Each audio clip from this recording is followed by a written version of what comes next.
नमस्कार, मी सुषमा तुमचं माझ्या चॅनलवरती पुन्हा एकदा खूप खूप स्वागत करत आहे। तर आज मी तुमच्यासाठी खूपच भारी रेसिपी घेऊन आलेली आहे जी तुम्हाला प्रत्येकाला आवडेल। तर बाहेर मस्त पाऊस पडत आहे आणि पावसाळा चालू झाला की आपल्याला काहीतरी छान छान असं खाऊ वाटत असतं। तर त्याच पावसाळ्याला अनुसरून आपण मस्त अशी ही आळूच्या पाण्याची वडी आज बनवायची एकदम कुरकुरीत पद्धतीने। चला तर मग रेसिपीला सुरू करूया। तर सगळ्यात पहिल्यांदा आपल्याला आळूच्या वडीसाठी आळूची पानं लागतील। तर आळूची पानं घेताना तुम्ही हे चेक करा की आपण आळूची पानं घ्यायची आणि त्यानंतर त्याचे काठ बघायचे। जर त्याच्या काठला असं डबल लाईन असेल तर तुम्ही व्हिडिओमध्ये आता बघत असाल तर ती डबल लाईन असेल तर ती आळू खाण्यासाठी चांगली असते। तर पानं आणल्यानंतर स्वच्छ धुवून घ्या आणि त्यानंतर मी ती स्वच्छ धुवून घेतलेली आहेत आणि त्यानंतर थोडंसं पुसायचं त्याला आणि तेल लावून त्याला आपण आता साईडला ठेवून देऊया। त्यानंतर मी एक बाउल घेतलाय, त्याच्यामध्ये बेसन पीठ घ्यायचं। त्यानंतर मी त्याच्यामध्ये जिरं टाकलेलं आहे, 1 चमचा जिरं टाकलेलं आहे। त्यानंतर त्याच्यामध्ये थोडीशी तीळ टाकलेली आहे, अर्धा चमचापेक्षा कमी आहे। आणि त्यानंतर हळद टाकलेली आहे। त्यानंतर आपल्याला याच्यामध्ये आता मी एक मिक्सरचं भांडं घेतलंय, त्याच्यामध्ये मिरची, लसूण, आलं आणि थोडीशी कोथिंबीर टाकलेली आहे। ह्याची छानशी आपण मिक्सरला पेस्ट बनवून घेऊया आणि ती ह्याच्यामध्ये आता ऍड करायची आहे।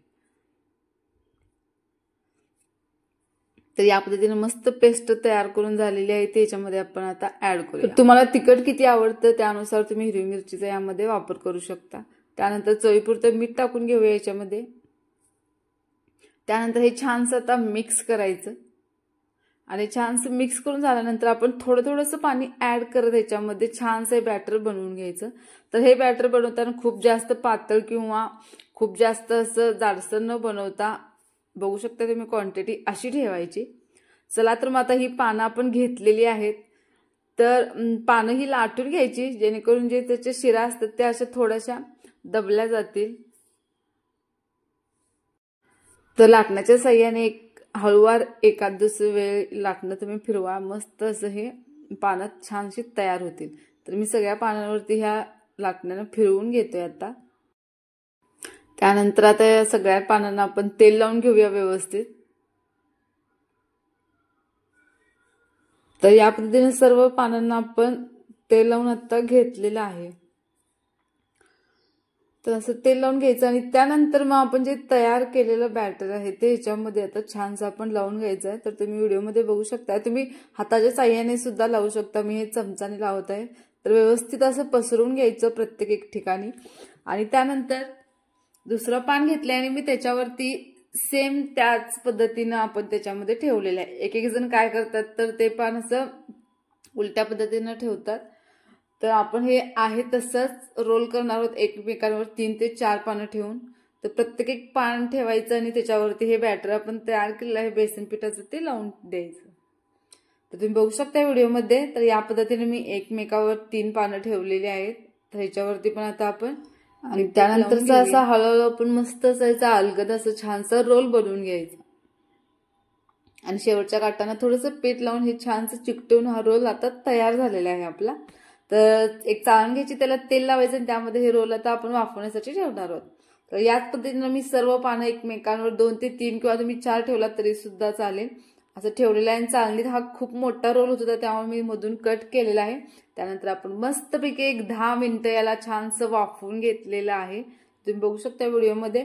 त्यानंतर वाफवून थोडंसं थंड झालं की आपण याच्या वड्या मस्तपैकी कट करूया। तर तुम्ही बघू शकता किती इझिली आणि एकदम छान अशा ह्या वड्या कट होत आहेत। तर याच पद्धतीने आपण सर्व रोलच्या या वड्या अशा कट करून घेऊया। तर तुम्ही त्याचे लेयर सुद्धा बघू शकता मस्त पडलेले आहेत। तुम्ही या वड्या छान कट होतात ठेवलेली आहे, कारण तुम्ही बघू शकता मस्त वड्या कट होत आहेत। तर छानसं याला वाफवलेले आहेत, एक 10 मिनिटं तरी याला वाफवण्यासाठी तुम्ही चाळणीमध्ये ठेवून द्या। मस्त अशा वड्या कट होतील, अजिबात मधून तुटणार वगैरे नाहीयेत, त्याचे जास्त क्रंच पडणार नाहीत। तर बघा तुम्ही व्हिडिओमध्ये बघत असाल की मस्त अशा या वड्या आपल्या कट करून झालेल्या आहेत। तर सर्व वड्या आम्ही पहिल्यांदा कट करून घेतलेल्या आहेत। मग वड्या त्या एका ताटामध्ये भरून ठेवूया। त्यानंतर आपल्याला या वड्या आता तळायच्या आहेत। तुम्ही अशा जर या वड्या खाल्ल्या तरी सुद्धा खूप चवीला भारी लागतात, पण आपण याला आता तळणार आहोत। तर तळण्यासाठी गॅसवरती एका कढईमध्ये तेल गरम करण्यासाठी मी ठेवलेलं आहे।